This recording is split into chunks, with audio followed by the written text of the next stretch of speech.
Guys, welcome back to Paid in Empanadas, podcast brought to you by Martin from his couch. Because, as always, as the last couple of times, I'm going to be talking to myself. Please, if you're watching it on YouTube, consider liking, subscribing. If you're listening somewhere else, I don't know. Can you leave comments? I think on Spotify. Who knows? And who cares? Um, this week I found out that apparently Trump is defunding Harvard because they couldn't keep Jewish students safe, which is, I mean, first of all, it's a good point. It was, if you saw any of the thing, Harvard and Columbia, like they kind of instated Sharia law where like if you're Jewish you cannot go into certain buildings, which is not good. I Regardless of what you think of what's going on anywhere in the Middle East, I don't think that's a good way of going. I do have a problem with people saying that it was like, oh, it's they're combating like the left, like extreme left is going crazy with these Gaza, and like the extreme left is anti-Semitic, and it's like it isn't actually.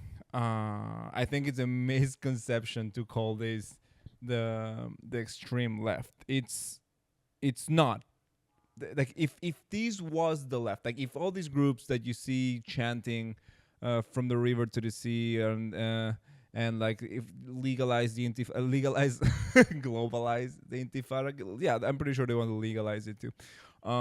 If that's not the left, because if it was the left, they would also be chanting for women's rights on I don't know, like Muslim countries around the world. Like I don't know if you guys remember, or you can just like like open a history book.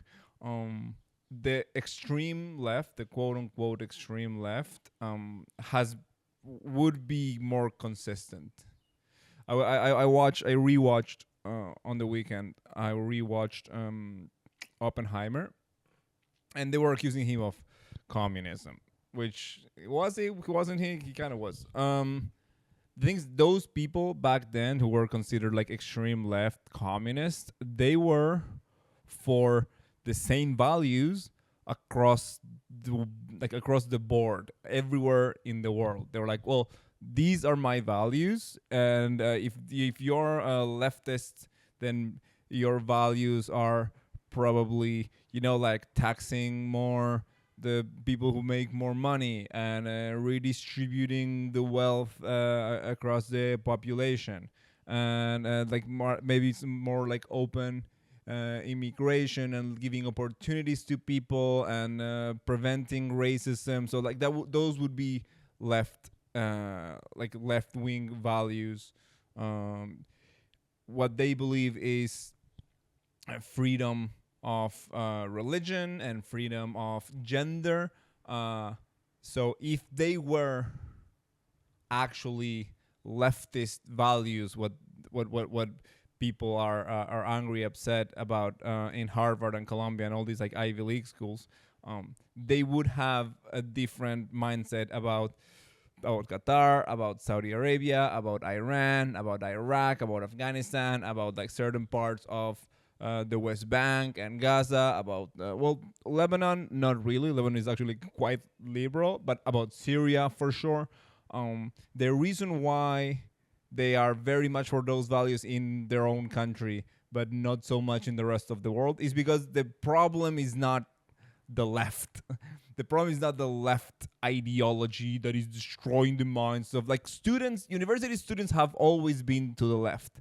That's always and forever, and no matter where, like which newspaper you find for which time period, it's always going to be like, ooh, the students are with these like crazy wacko progressive ideas. It's supposed to be progressive ideas. If you're a fucking 20-year-old to 25-year-old, it's like, yeah, you're supposed to be progressive. You're supposed to want the world to change. Now, is that good? Sometimes, but still, you're supposed, if you're 20 and you're like everything is exactly how it's supposed to be, then you're, news for you. Um, the it's because the money coming is coming from the Gulf countries. That's why they are leftist only on their own issues, and everywhere else they're like, well, we need to understand their culture. Their culture is the one that needs to stay untouched. By the way, the people who are paying for this are the culture who needs to stay untouched, funny enough, and the culture that they live in is the one that needs to change. So I think that the reason why the Trump administration and a lot of people that I follow and whatever are calling this like, ooh, it's the leftist, the woke mentality. The woke is destroying. It's not the woke, it's the Gulf countries. Now, the problem is that they can't say that and also keep doing business with them, because they are doing business, because you have to, because they have so much money. That's how they get all these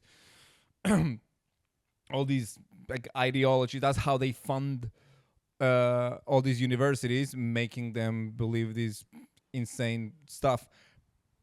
So because they want to keep doing business with them, they can criticize them directly, and they need to go like, well, it's the woke mind virus or whatever. It isn't.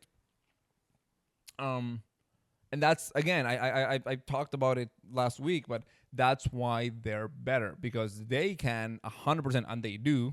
They're like, oh, like China is like, oh, America's culture is horrible, and we are in a war and whatever, and they still trade with America, or they still trade with Europe, and they still trade with Israel. They still do it, but they don't have to pretend that this is a world of like, well, it's either our friend or our enemies. Like sometimes another country you can just trade with and be complete disagreement with their culture, and that's fine. You like this concept of like, oh, we only trade with people we agree with is like, it's crazy. It's crazy. Do you go to a supermarket and you ask the cashier like what they think about, I don't know, like women voting? It's like, do you check when you go to buy clothes if the person behind the counter agrees with your views on abortion? It's like, no. You just trade with them because they have something that you want, and you have the money that they want in exchange of it. You don't need to agree on values to trade. So the thing that they can't say, oh, like Qatar has like fucked up ideologies and is destroying our universities from within, and also we're gonna buy their oil, is in these like 2025 world. It's this complete like alien concept that voters apparently cannot wrap their heads around. It's stupid. It's dumb, and it's a flaw in our modern Western ways. Also, I would like to point out for all these people on Twitter, probably none of you guys are listening to me. All these people who are saying like the Jews control the world, the Jews run the world, and we used to, and it was fun, and you guys blew it. Mind you, while we were running the world, things were fun, which was since World War II until like the end of the 90s, the world was fun for you. For you who are commenting on Instagram, was like, like the Jews control everything. That's, first of all, we don't anymore. We don't. Qatar controls everything. That's why Colombia has Sharia law, and that's why the white women in Brooklyn are chanting globalize the intifada. It's because we don't own the world anymore. It was fun. Do you remember movies in the 70s and the 80s and the 90s? They were good. They were fun because the Jews used to own it. Now we don't own shit, and the world is worse. Hope you're having fun. I don't know what to say. We used to own it. We used to be great, and you guys fucking blew it. Good luck with what's coming. I don't know what to tell you. It used to be fun, wasn't it? Wasn't it? Used to be so much fun. Also, the Jews are not Israel. Israel is kind of doing a bad job right now. The Jews that I'm talking about was the ones who actually owned the world with the banks and with Hollywood and the bad yada, yada, yada, yada. Good luck. That's all I have to say. Good luck. We used to have fun. We used to have fun. I watched the other day Total Recall and Kindergarten Cop. Arnold Schwarzenegger. We used to give Austrian people Hollywood careers. That's how generous we fucking were. You guys didn't know how good you had it, and now the people who own you are either Chinese or Saudi, and it sucks. You're fighting with your uncle over the election. That's how the world is going right now. We used to have fun, like the conspiracy theorists of the 80s were like, the Jews run the world. It's like, yeah, and it's cool. And it's fun. It's like, oh, the principal is running the high school. It's like, well, as long as the football team is winning, yeah, let him. This is what happens. This is a change of regime, and the world was fun for a good couple of decades. I was born in '93. I got to enjoy the last part of it, and I don't know what to say about what's coming next. It doesn't look like fun. I'm gonna tell you what. It looks like they know how to have fun, but it doesn't look fun for anyone else. You know how they say right now in Paris, Allahu Akbar. It's also like the response to the new regime is not great. A bunch of right-wing fascist governments in Europe. That's never a good sign for anyone. It's somehow less anti-Semitic than the opposition, which is I don't know what to say. Okay, guys. So shows.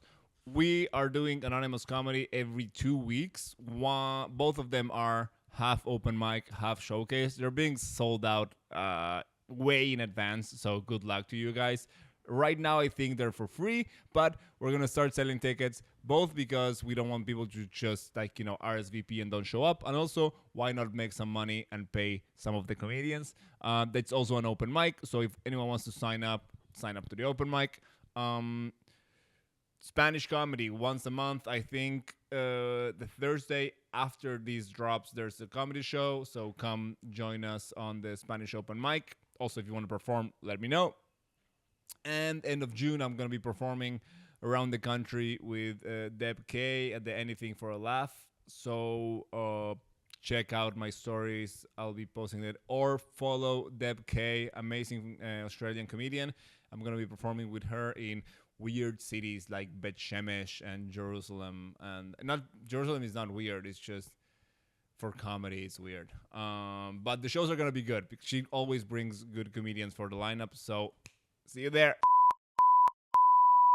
Apparently, Israel right now is funding a group in Gaza who is supposed to be fighting Hamas. That is a tactic that has never failed or backfired to any country whatsoever. It has always worked out. It's cool. No. I don't know what to tell. It's so short-sighted. It's because I'm gonna tell you from Israel what they're telling us is that we're pushing with the IDF and we are destroying Hamas and we're so much closer to taking over Hamas and blah blah blah blah. And so then why do we need to fund these other people? What are we even doing here? It's a bullshit move from the current government to pretty much deny Palestinians a reasonable out of this cycle of conflict. Because, again, the people who own this world, the Qataris and the Iranians or whatever, they need Palestinians to be in conflict. They can't let them just have a fucking country. It's not their purpose. The purpose of the Palestinian people since the beginning, sadly, is to be constantly in conflict with whoever they are in the country with. It's either they are in the West Bank and in Gaza and they're fighting the Israelis, or they are in Egypt and they're fighting the Egyptians, or they are in Jordan and they are fighting the Jordanians. And you can check Wikipedia and find the Black September of 1970, if I'm not mistaken. they were created this concept to like, well, let's have some group that can just die fighting the Jews, and we can blame the Jews for killing civilians. That's pretty much it. They were like, well, we figured out we cannot win a war with an army. Like the Jordanians can't win against the Israelis, the Egyptians can't win against the Israelis, Lebanese. Like, it doesn't matter who's fighting us. Honestly, I wasn't here, but who's fighting the Israelis? They're not gonna win with an army. So he's like, well, let's have these people that they're already kind of there. Let's turn them into Palestinians, which was not a concept before. I would say the 60s, 70s. It was not a concept of Palestine. It was like the Arabs wanted to take back the land, but that was like the if you would read a newspaper from like the 50s, it was like, oh, the war between the Arabs and the Israelis. It was not like, oh, for Palestine.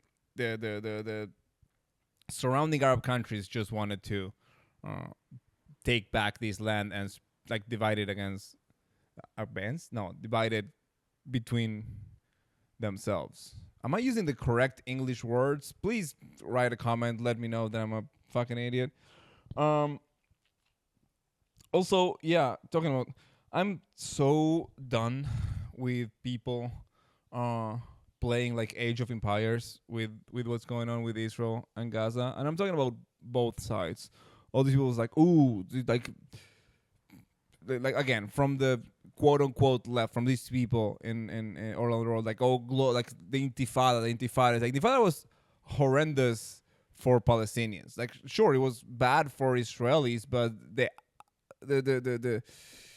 the response to that was so much harsher, and the position that the Palestinians were in after the Intifada was dealt with was so much worse than it was before. Like all the big walls that you see around the West Bank and around Gaza, and all the checkpoints and all of that, and all like these like measures that seem extreme. Those are all in response to the Intifada.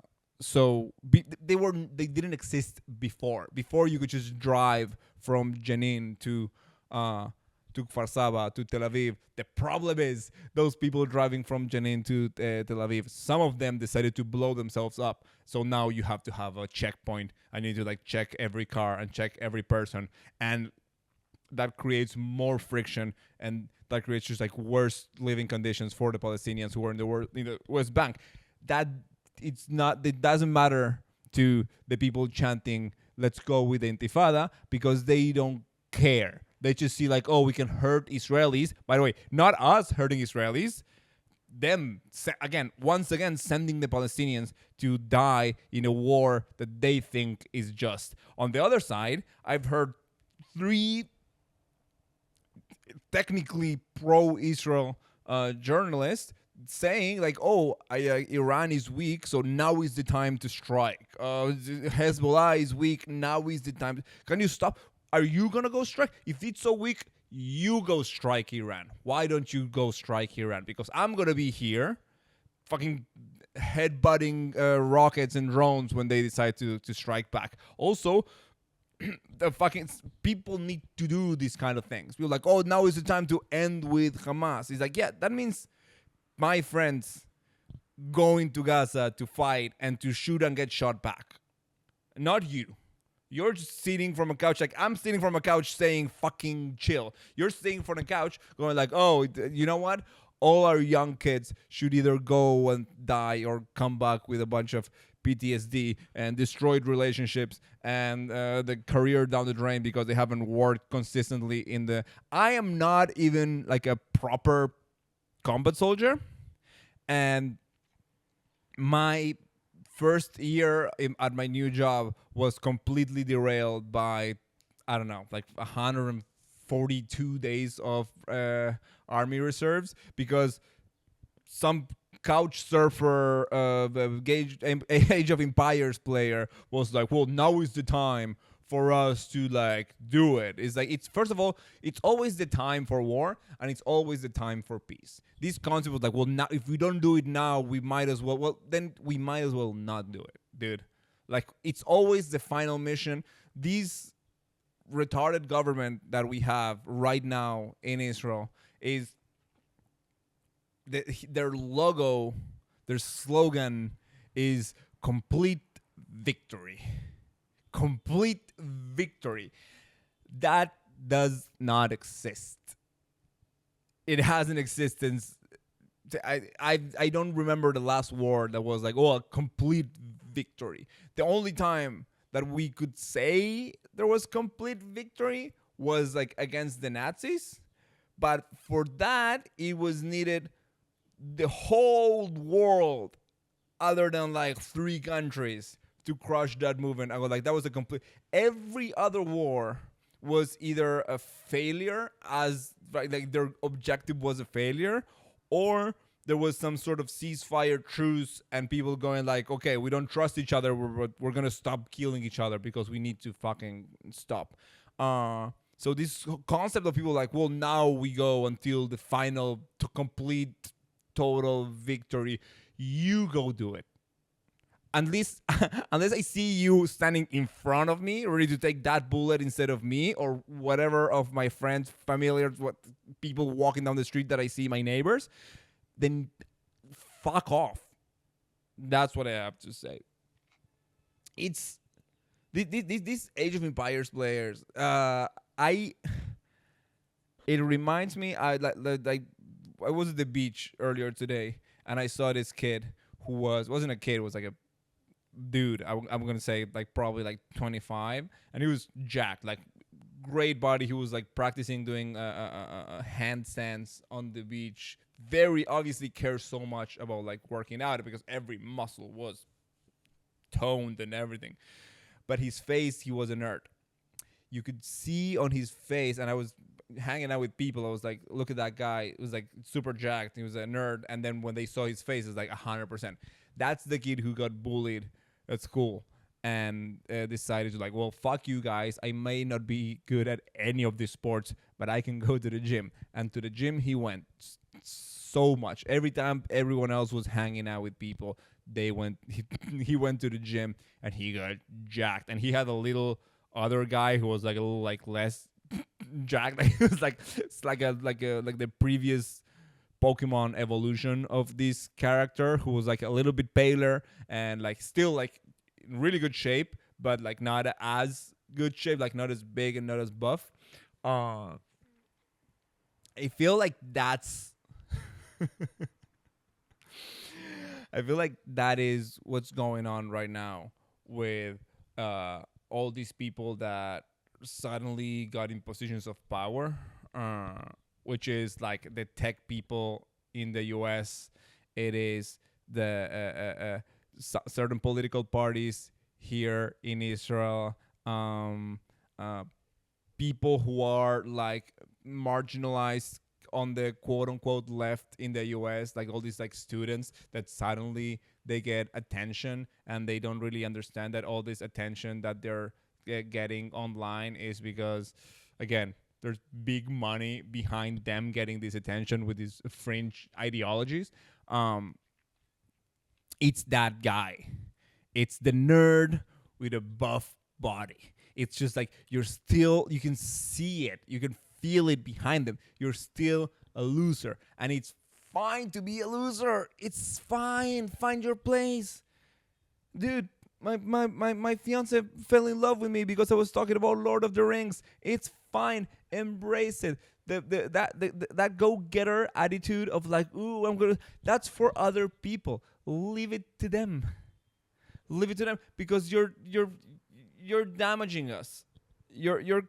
It's a problem for the team that I would like to win, which is the West, where people have certain liberties and women get to vote and hopefully get an abortion if they really need one or want one and they don't want to have that baby. I want that world to win. I don't want to this it's so much more dangerous that guy is a problem. The jacked nerd is a problem because he has all the insecurities of high school, but all the power of a guy who could have killed me if I made a wrong move at the beach. It's so dangerous. That being said, yeah, I think that's a good time to let you guys know. I've been trying to actually I'm gonna this is the part where I put the ads.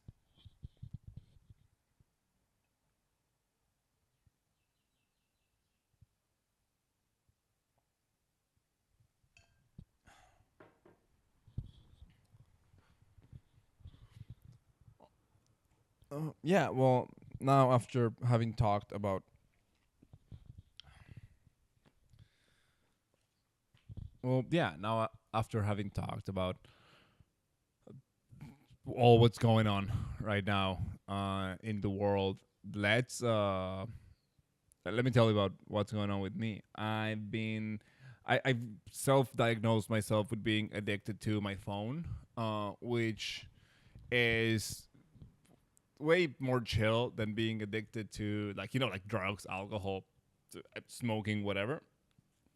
But it's rough because I don't know if you notice, I'm filming this with my phone. I'm gonna edit it with my so like you're having it all the time, but sometimes I get into people call like the doom scrolling, which is just like whatever. I'm not even thinking. I disconnect from reality, from the world.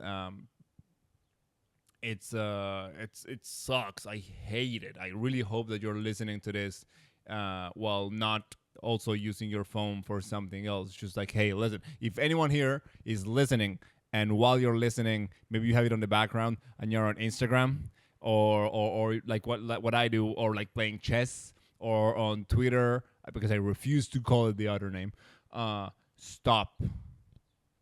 Stop. Either do one thing or take me out. Like, mute me or listen to do one thing at a time. it's it's dangerous when you realize how hard it is sometimes to do one thing at a time. It shouldn't be this complicated. You should just like do one thing and that's it. But it's so hard. I like you put on something on the TV and then you're also doing something on your phone. It's freaky.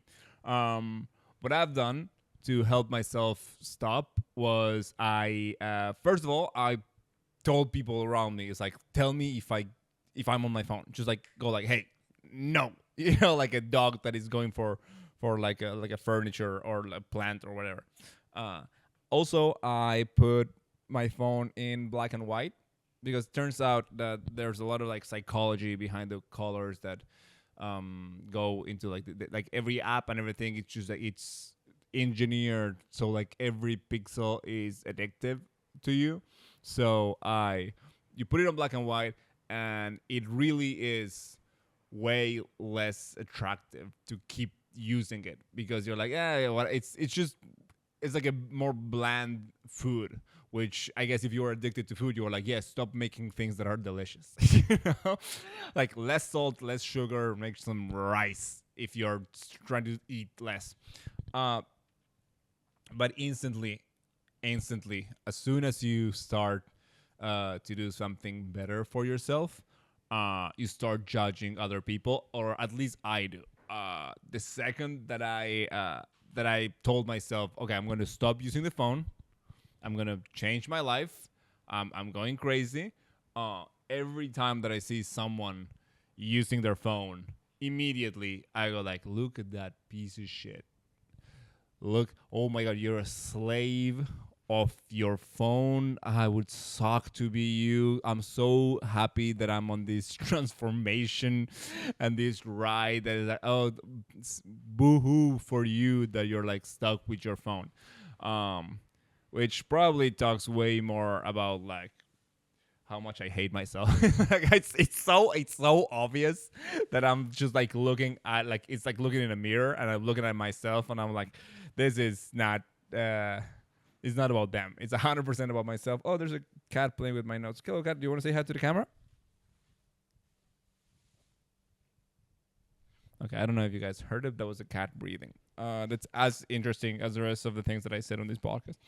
Uh, I think I'm gonna leave you guys with that. If you are struggling with an addiction, Martin says you're a pussy.